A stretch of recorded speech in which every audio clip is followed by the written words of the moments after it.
Bonjour à tous, donc je me suis résolue à faire une petite vidéo pour encore une fois expliquer ce qu'est la myosthésie parce que je crois que je pourrais passer ma vie à reformuler sans cesse mon explication et jamais vraiment être pleinement satisfaite de ce que j'ai réussi à transmettre parce que la myosthésie c'est à la fois vraiment simple une fois qu'on a capté le truc, mais quand on essaye de l'expliquer à quelqu'un qui ne connaît pas du tout le principe, ça peut être complexe.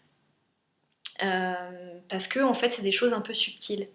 Et du coup, voici une nouvelle tentative dont j'espère qu'elle pourra vous éclairer. En fait, c'est une tentative que j'ai préparée dans le cadre de ma certification comme praticienne en myosthésie. Donc par rapport à ce que j'ai pu exprimer déjà sur mon site web, c'est une tentative un peu plus précise et technique. Donc la myosthésie, c'est une approche de la psychothérapie. C'est une psychothérapie par la parole, donc c'est un dialogue entre le thérapeute et son patient. Et pour moi, le point vraiment essentiel, la base de cette approche, c'est l'accent très fort qui est mis sur les qualités humaines et de sensibilité fine du thérapeute. Ce que je veux dire par là, c'est que bien sûr, dans beaucoup d'autres approches, on mentionne aussi le fait que il est quand même préférable pour un thérapeute d'avoir certaines qualités humaines pour que la thérapie se passe bien. Mais en myosthésie, on va un cran plus loin en fait. On pose très clairement que ces qualités, elles ne sont pas seulement utiles, elles sont absolument essentielles, puisqu'elles sont à la base même de l'effet thérapeutique. Euh, et donc, en myosthésie, on a décrit de manière assez précise ce qu'étaient ces qualités et en quoi est-ce qu'elles étaient thérapeutiques pour le patient. Et en fait, donc je vais vous exposer ça en détail, et au préalable, je voulais mentionner le fait que en fait, les phénomènes dont je vais parler, c'est des choses assez banales au fond. Ce sont des choses qui se passent déjà dans la vie de tous les jours, dans les échanges qu'on peut avoir avec les gens autour de nous. Simplement, souvent, c'est des choses qui restent inconscientes. Parce que, de par le fait dont on a été éduqué, sociabilisé, on a souvent plutôt tendance à focaliser notre attention, quand on a un échange, une discussion avec quelqu'un, sur des informations d'ordre verbal, ce qui est les informations qui sont transmises verbalement, et une certaine pensée analytique par rapport à ces informations verbales. On analyse en permanence, on réfléchit. Alors que, aussi en parallèle, il y a beaucoup d'autres choses qui sont échangées, plutôt à un niveau non verbal. Donc tout ce qui est le ton de la voix, les expressions du visage, des choses un peu plus subtiles dans le rythme, etc. Euh, qui véhiculent aussi beaucoup d'informations. Et alors moi je dirais en fait c'est quelque chose de presque animal en fait qui a lieu en parallèle, des choses qui sont échangées, qui sont vécues, ressenties profondément et qui transforment les interlocuteurs en permanence pendant qu'ils discutent. Mais donc c'est des choses auxquelles d'habitude on ne fait pas ou pas beaucoup attention. Et en myosthésie, en fait, on peut dire que le principe de base de cette approche, c'est de rediriger l'attention de ces informations verbales et analytiques qu'on a l'habitude de traiter vers ces informations plutôt d'ordre non verbal, animal, sensible. Voilà, et donc je vais vous expliquer plus en détail de quoi il s'agit. Donc ce que fait le thérapeute pendant une séance, c'est de faire en sorte qu'à tout moment, le patient se sente pleinement entendu et reconnu dans tout ce qu'il exprime. Parce qu'on a constaté que ce sentiment, en fait, était en lui-même thérapeutique. Et je vais expliquer en quoi. Donc ce que fait le thérapeute pour ça, pour donner ce sentiment à la personne, d'une part, c'est d'envoyer un certain message, en fait, en permanence, à un niveau implicite et non verbal, en fait, c'est comme si à tout moment, en son fort intérieur, il pensait quelque chose comme ah, c'est comme ça dans ta tête, waouh, oh, merci de me le partager. Donc là-dedans, il y a l'idée à la fois d'émerveillement, on est vraiment comme un enfant qui découvre le monde, et c'est parce qu'on ne sait pas à l'avance et qu'on a cette curiosité que du coup, on est pleinement ouvert et qu'on peut pleinement recevoir ce qui est exprimé. Il y a l'idée aussi de gratitude, de se sentir reconnaissant par rapport à ce partage que nous fait l'autre, parce qu'on a conscience que ça ne nous est pas dû, et que c'est vraiment un cadeau qu'il nous fait, que de nous ouvrir à son vécu intime, et donc on le reçoit comme tel, vraiment. Et c'est pas, je veux dire, quand je dis ça, c'est pas un truc fabriqué, un peu surjoué, niais, c'est vraiment ressenti. Et parce que c'est ressenti authentiquement, du coup, c'est aussi, ça rayonne à l'extérieur et c'est reçu. Et enfin, aussi, dans cet exemple que j'ai donné, il y avait l'idée d'être touché. Alors, être touché, en maïeusthésie, c'est pas la même chose que d'être affecté. Être affecté, ce serait ressentir des émotions en réaction à ce qui nous est exprimé. Alors que là, nous, on parle d'être touché, qui est quelque chose de plus subtil. Et d'ailleurs, un petit peu presque indicible, et c'est pour ça que la maïeusthésie est si difficile à expliquer. Mais en gros, si j'essaie de l'expliquer avec mes mots, c'est comme si quelque chose en moi reconnaissait en l'autre sa propre humanité. Et du coup, ça induit une espèce de réjouissance subtile d'être ensemble dans cet espace-là d'humanité.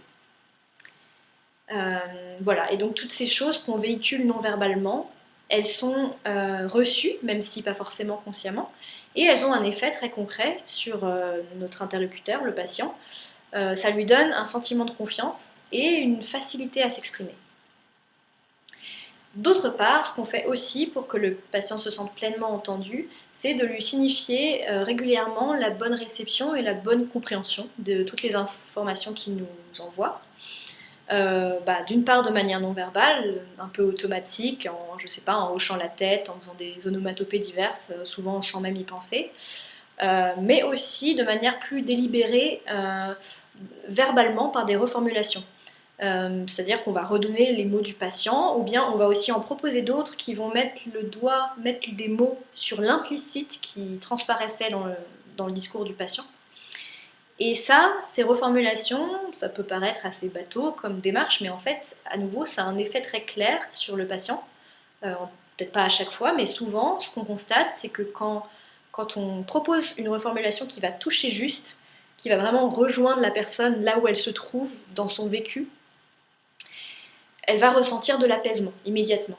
Elle va exprimer quelque chose comme ah oui, c'est ça, oh, c'est exactement ça. Et on va sentir quelque chose se poser à l'intérieur d'elle. Et en fait, cet apaisement, en fait, il est vraiment important pour le cheminement, en fait, parce qu'il y a un effet que j'appelle en marche d'escalier, c'est-à-dire que la personne exprime un vécu, on le reconnaît, ça le pose, et du coup, c'est comme si on posait le pied sur une nouvelle marche, là, qu'on vient de solidifier, et ça permet d'enclencher la suite du cheminement. C'est ça qui va permettre que d'autres choses émergent, qu'on va pouvoir à leur tour accueillir, etc. Voilà, donc je viens de présenter donc, les différentes manières dont le thérapeute fait en sorte que la personne se sente pleinement entendue et en quoi est-ce que c'était thérapeutique. Et du coup, rien que par ces phénomènes-là que je viens de décrire, on peut déjà avoir une très belle séance avec un cheminement profond où des choses sortent les unes après les autres, sont entendues et du coup le fait de les entendre provoque un apaisement. Et donc on voit la personne se transformer un peu en temps réel du fait de ces apaisements successifs et aussi on peut voir des fois des prises de conscience spontanées au cours de ce cheminement, non pas parce qu'on a essayé d'expliquer quelque chose à la personne, on a essayé d'induire un changement de point de vue, mais juste du fait qu'on a reconnu ce qu'elle vivait, ça transforme quelque chose en profondeur et spontanément, il y a comme une petite révolution qui va se produire en profondeur et la personne va changer de point de vue sur sa situation. Ce que je trouve quand même assez puissant, puisqu'on n'avait pas du tout essayé de l'induire et que ça se produit tout seul. Voilà, donc ce que je viens de présenter pour moi, c'est vraiment la base de la démarche. Et ça peut suffire déjà à avoir de très belles séances. Après, en première intention, on va rajouter aussi un deuxième aspect dans la démarche thérapeutique, c'est ce qu'on appelle le guidage. C'est-à-dire qu'on va poser des questions régulièrement à la personne pour orienter son cheminement vers ce qui nous semble d'intérêt thérapeutique. En gros, ce qui nous semble avoir besoin de sortir pour être vu par le thérapeute et occasionner une transformation. Et donc, dans une définition restreinte, le guidage maïeusthésique, c'est basé sur un postulat thérapeutique, donc sur une théorie du fonctionnement psychique. Et ce postulat, c'est que le fonctionnement psychique serait sous-tendu par deux pulsions antagonistes. D'une part, une pulsion de survie Donc elle intervient, cette pulsion, quand on vit un traumatisme émotionnel, donc quelque chose qui se produit et les émotions générées sont pas gérables tellement elles sont fortes par exemple, et elles menacent en fait la survie psychique du coup. Et alors là, cette pulsion de survie intervient pour comme encapsuler ce contenu, ce vécu-là, et le mettre à distance du reste de la psyché et hors de la conscience pour éviter qu'il menace notre survie psychique. Et donc comme ça, on peut continuer notre vie malgré ce traumatisme vécu sans qu'il vienne nous impacter. Et ensuite, il y a la pulsion de vie qui, elle, a au contraire pour rôle d'aller réintégrer ces contenus clivés à la psyché lorsque la maturité psychique est devenue suffisante pour le faire. Et donc lorsque ce jour arrive, la pulsion de vie va envoyer des messages à la conscience pour signaler l'existence du contenu clivé. Et ces messages vont prendre la forme de symptômes. Donc tout type d'inconfort psychique ou physique, de douleur, de tension, de gêne, quelle qu'elle soit, n'importe quoi qui va gêner et ou questionner la personne et qui va l'amener à venir nous consulter. Et donc là on voit une grosse différence entre la myesthésie et beaucoup d'autres approches de la psychothérapie, c'est que les symptômes ne sont pas vus comme des erreurs à corriger, des dysfonctionnements, mais juste comme des informations, des panneaux indicateurs d'une réintégration à faire, d'un contenu clivé qui a besoin d'être réintégré. Et donc le rôle du thérapeute dans le cadre de ce postulat-là, c'est de favoriser ces réintégrations. Et pour ça, en fait, quand la personne va venir et nous exposer son vécu, lorsqu'on repère un symptôme qui pourrait constituer ce genre de panneau indicateur, on va lui poser des questions pour essayer de remonter au contenu clivé. Le faire remonter à la conscience, en fait. Et donc, si je donne un exemple, par exemple, imaginons quelqu'un qui vienne nous consulter pour une phobie de l'eau, donc qui ressent une peur panique à chaque fois qu'il se trouve devant un plan d'eau. On va lui demander quelque chose comme « Est-ce que vous avez déjà ressenti cette peur par le passé ?» Et dans un cas d'école très simple, la personne nous répondrait quelque chose comme « Ah oui, mais en fait ça me rappelle, une fois quand j'avais 5 ans, j'ai vécu telle chose et j'ai eu vraiment très peur. » Et donc là, bingo, on vient d'identifier le contenu clivé et de le ramener à la conscience. Et ensuite, la deuxième étape, c'est ce qu'on appelle l'étape de remédiation, c'est qu'on va inviter à un dialogue entre la personne et ce contenu clivé qui vient de remonter à sa conscience. Parce qu'en fait, ce qui se passe, même si ça peut paraître un peu surprenant, ce qui se passe souvent, c'est que ce contenu clivé, il va se comporter comme une sorte de petit être, un petit personnage là, qui a sa vie propre dans la psyché, avec ses propres émotions, ses propres pensées qui sont distinctes de celles du patient, et donc avec lequel le patient va pouvoir dialoguer. Et c'est ce qu'on va l'inviter à faire. En fait, on va l'inviter à prendre vis-à-vis de cet être exactement la même posture d'accueil inconditionnel que nous, on a vis-à-vis de lui. Donc si, par exemple, dans l'exemple que j'ai donné, l'être, ce serait l'enfant qui était la personne au moment du traumatisme, et donc on va inviter la personne à dire oh, t'as peur, hein ?» Elle lui dit au présent, parce que l'être, lui, qui a été clivé, il vit toujours ce traumatisme au présent. Et le fait de dire ça, d'aller reconnaître ce vécu-là auprès de l'être, ça va l'apaiser. Et on le saura parce qu'on va demander à la personne, par exemple, et comment il se sent là, cet enfant que vous étiez, quand vous lui dites ça? Et elle va nous répondre quelque chose comme ah bah il se sent beaucoup mieux, ça fait du bien. Donc voilà, il va être apaisé, et donc toujours dans un cas d'école très simple, ce qui va se passer, c'est que la personne aussi, à la suite de ça, va se sentir apaisée, parce que le contenu aura été réintégré, et du coup on pourra mettre fin à la séance. Et la prochaine fois que la personne ira face à un plan d'eau, eh bien elle ne ressentira plus de peur, le symptôme aura disparu. Simplement parce qu'il aura cessé d'être nécessaire. Donc ça se produit pas à chaque fois dans toutes les séances de myesthésie, mais c'est quand même fréquent que le symptôme pour lequel on est venu consulter disparaisse à l'issue de la séance, ou d'une série de quelques séances.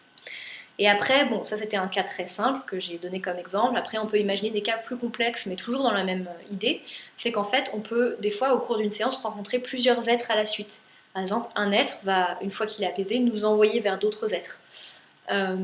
Et ces autres êtres, ça peut correspondre à d'autres vécus passés de la même personne, mais ça peut aussi correspondre à des vécus passés de ses proches, même si on ne comprend pas forcément ce qu'il y a derrière, pourquoi est-ce que ça fonctionne comme ça. En tout cas, on constate que quand on a cette même approche de rencontre et de reconnaissance du vécu auprès de ces êtres-là, ça a aussi un effet thérapeutique sur le patient.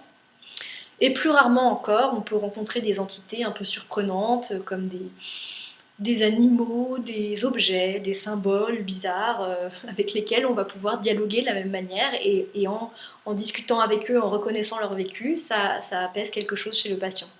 Donc là non plus, on ne sait pas forcément ce que ça veut dire concrètement, pourquoi est-ce que ça marche comme ça. Mais en tout cas, moi, ce que j'ai envie de dire, c'est que ça ressemble un peu à l'hypnose, en fait. On dirait que l'inconscient nous envoie des informations sous une forme un peu symbolique pour qu'on puisse interagir avec et du coup que ça transforme des choses en profondeur. Voilà, et donc une séance de myosthésie typique, ça consiste à rencontrer ces différents êtres et entités successivement, reconnaître leur vécu, et à la fin, la personne va se sentir vraiment apaisée, et on va sentir que la fin de la séance en fait va s'imposer d'elle-même, du coup, au moment où la personne va atteindre cet état d'apaisement. Ensuite, bon, il y a des cas où ce guidage-là ne semble pas pertinent. Quand on essaye, ça donne pas grand-chose. Et donc, après, on peut définir un guidage myosthésique d'une manière plus large.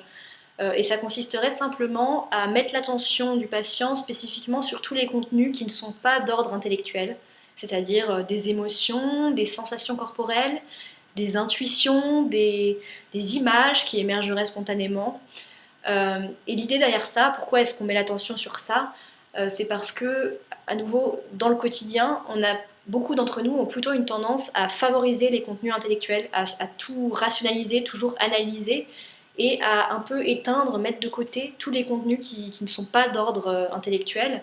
Et donc du coup, ces contenus-là, qui auraient besoin en fait de remonter à la conscience pleinement pour être ressentis et du coup occasionner une transformation en profondeur, ils ne peuvent pas le faire, ils sont bloqués par la rationalisation, et donc le rôle du thérapeute dans ce cadre-là, c'est d'aider à passer cette barrière de rationalisation pour faire émerger les choses et occasionner une transformation. Et après, bon, on rencontre vraiment de tout. Il peut aussi y avoir des cas où même ce guidage-là ne semble pas pertinent, et dans ce cas, chaque fois on s'adapte, puisque le but c'est toujours de rester au plus près de ce qui fait sens pour la personne, et pas de l'enfermer dans un schéma préétabli de thérapie. Et donc, moi par exemple, j'ai pu rencontrer des cas où en fait il suffisait d'écouter, il n'y avait vraiment rien à faire, et je voyais que la personne spontanément vivait un cheminement, une transformation, et j'avais qu'à accueillir ce qui se présentait, et ça suffisait. Et voilà, et par exemple, des fois, on peut en fait avoir des contenus intellectuels qui ont besoin d'émerger, des réflexions qui ont besoin de se faire, et on les laisse se faire en temps réel, et ça occasionne une transformation. Et pour finir, pour moi, tout ce qui relie ces cas un peu hétéroclites qu'on peut rencontrer en séance de myosthésie, c'est l'idée qu'en fait, la démarche de myosthésie, c'est avant tout un changement de regard. C'est en fait le regard qu'on pose sur la personne qui vient nous consulter qui fait l'effet thérapeutique.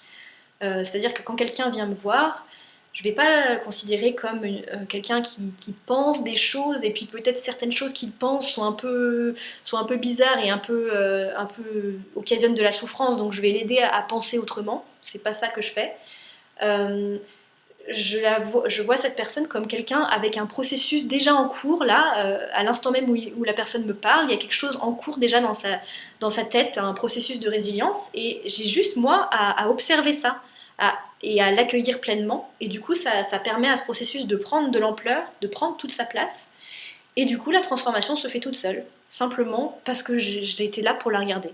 Ce qui est quand même assez magique et assez extraordinaire, et c'est pour cette raison que j'ai été séduite par cette approche, et j'espère que ça va aussi vous parler et vous donner envie d'essayer. Merci.